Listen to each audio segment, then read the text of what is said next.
Assalamualaikum warahmatullahi wabarakatuh. Selamat pagi semuanya. Bagaimana kabarnya hari ini? Semoga kita semua senantiasa sehat selalu ya.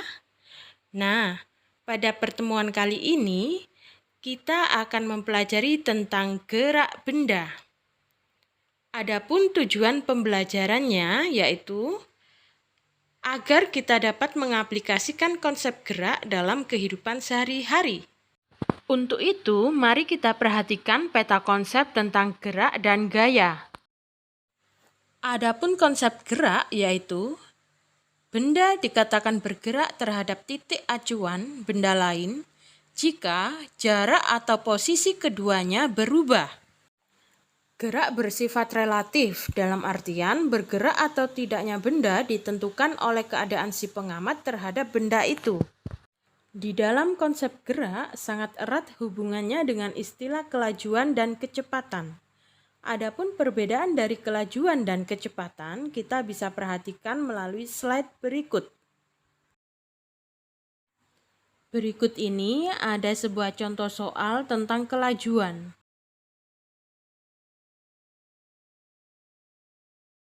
Selain itu, juga terdapat istilah percepatan. Percepatan merupakan bertambahnya kelajuan tiap selang waktu tertentu. Jenis-jenis gerak. Yang pertama, gerak menurut keadaan benda terbagi menjadi dua, yaitu gerak nyata dan gerak semu.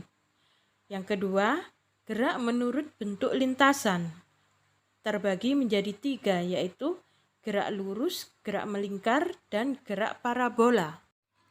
Gaya adalah dorongan atau tarikan yang menyebabkan perubahan bentuk, arah, gerak, dan kecepatan benda. Berikut ini adalah alat ukur gaya yang berupa neraca pegas atau dinamometer. Gaya adalah besaran vektor sehingga terdapat besaran dan arah. Resultan adalah dua atau lebih gaya yang bekerja pada suatu garis kerja, bersimbol R. Apabila gaya yang segaris dan searah, maka dijumlahkan. Sedangkan apabila gaya yang segaris dan berlawanan arah, maka dikurangi. Percepatan gerak benda terjadi karena ada gaya yang bekerja pada benda tersebut. Benda mengalami percepatan atau perlambatan karena gaya yang searah atau berlawanan arah dengan arah gerak benda. Macam-macam gaya, ada gaya otot, gaya magnet, gaya gravitasi bumi, gaya mesin, gaya listrik, dan gaya pegas. Selain itu, juga terdapat gaya gesek. Gaya gesek adalah gaya yang timbul akibat pergeseran dua permukaan benda atau lebih. Gaya ini dipengaruhi oleh berat dan kasar halusnya permukaan. Hukum Newton terbagi menjadi tiga macam. Hukum ke-1 Newton. Jika resultan gaya yang bekerja pada benda adalah 0 Newton, maka benda akan bergerak dengan kecepatan tetap atau benda akan diam. Sedangkan hukum kedua Newton, jika terdapat resultan gaya yang bekerja pada benda, maka benda tersebut akan mengalami percepatan.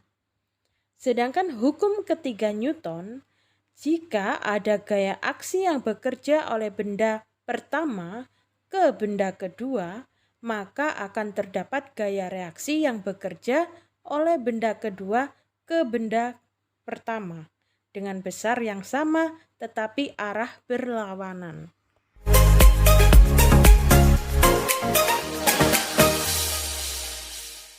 Nah, untuk lebih jelasnya, berikut ini terdapat beberapa contoh soal beserta cara penyelesaiannya.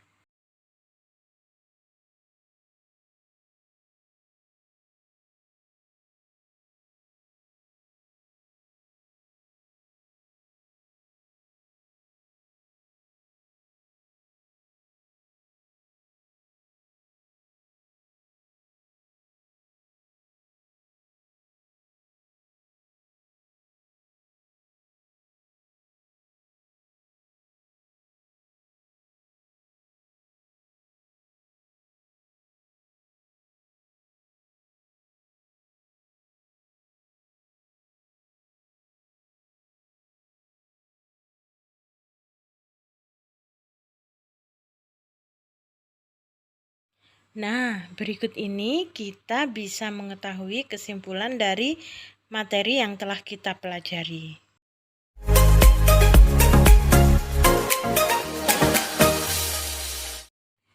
Berikut ini terdapat 5 soal yang dapat kita jadikan untuk bahan latihan. Selamat mengerjakan.